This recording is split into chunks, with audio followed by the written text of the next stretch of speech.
खूप भारी. तिसरं स्वप्न जे राजा शिवाजी, हा इंटरव्ह्यू मला 3-4 महिन्यांपूर्वी करायचा होता. जास्तच म्हणजे 6-7 महिन्यांपूर्वी करायचा होता.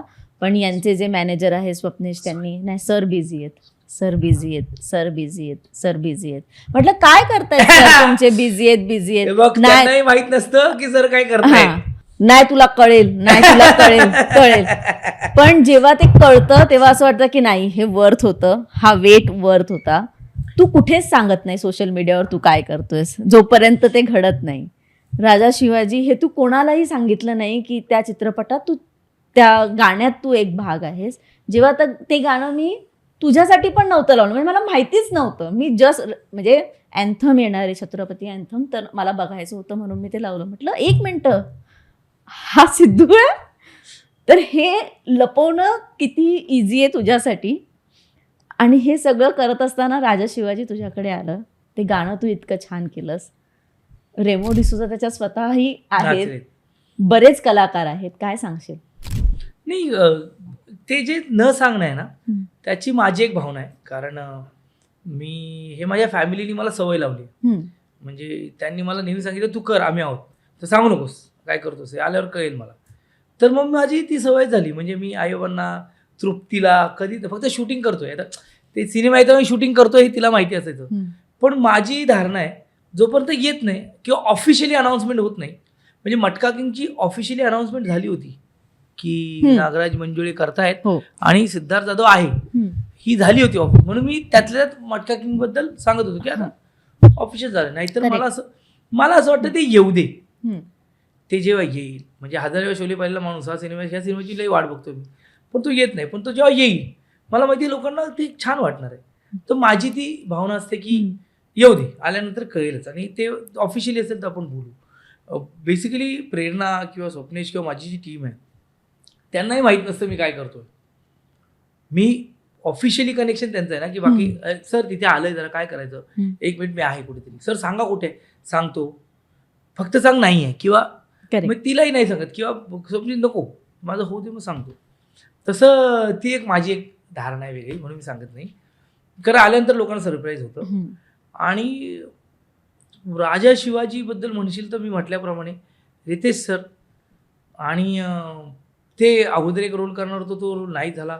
आणि तुला माहिती आहे का रितेश सर किती चांगला माणूस आहे. म्हणजे त्यांनी फोन करून मला सांगितलं की सिद्धार्थजी ऐका, काय होतं आहे की ते एक रोल आहे, पण आम्ही तुमच्यासाठी बोललेला, पण तो आता आपण मी ते सांगत नाही कुठला रोल आहे, आपण नंतर बोलू, काय एवढं ते हे नाही, ते करतायत. तर मग आता बोलो सर, मग आता आपण गाण्यात तुम्हाला बघू छान. आणि असंही नाही की ते पूर्ण गाणं माझ्यावर आहे, तुम्ही या 2 वाक्य जा, मला तुम्ही हवं, तुम्ही आणि जितेंद्र जोशी मला हवेत, असं त्यांचं म्हणणं असतं. जितेंद्रची पण एक स्टोरी ना, काहीतरी ॲक्टरचं काहीतरी झालं तर जित्या उभा राहिला तिकडे. मला वाटतं रितेश सरांना ती एक वेगळी जाण आहे. म्हणजे मी माझ्या बड्डेला त्यांनी मला तो आयफोन गिफ्ट दिला, की ते वेळचं त्यांचं पहिले डिरेक्शन होतं, आणि माझ्या बड्डेला त्यांनी ती, तर मला वाटतं की मला ना त्यांच्याबरोबर वेगळं कनेक्ट होता येतं. आणि जर त्यांनी मला सांगितलं करायचं तर मी गेलो, प्रवास करून ते केलं. आणि मला ह्याचा आनंद आहे की त्यांच्या स्वप्नात मी मगाशी म्हटल्याप्रमाणे आपण कुठेतरी आहोत ते पाहत आहेत. आणि राजेशिवाय तुमच्या गाण्यावर कोण नाचायला आवडणार, मी अगोदर खूप नाचलोय त्यांच्या गाण्यांवर, आणि त्यांनी काही गाणं केलं तर मला मी काय बोलतो, राईट टाईम राईट प्लेस.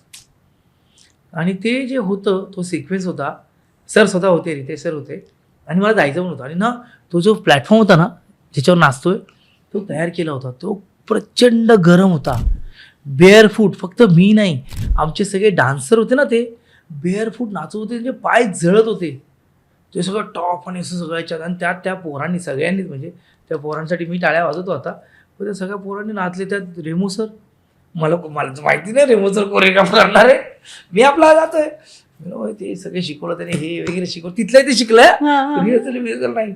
सरांनी एक मिशी लावली अगोदर प्लेन. मला हे बघ काही डोक्यात नव्हतं, आपल्याला जायचं नाही राहायचंय. मग सर आले व्हॅनिटीत, आणि मग सरांनी ती 2-3 मिशा दाखवल्या, हे मिशी चालू, मग डोक्याला बंडाना लावू. कारण तेव्हा काय केलं, केसांचं काहीतरी केलं होतं, काहीतरी झालं होतं, काय बारीक होते, बांधलं त्यांनी मस्त. आणि मग तो डान्स झाला, ते 3-4 सिक्वेन्स झाले सगळे.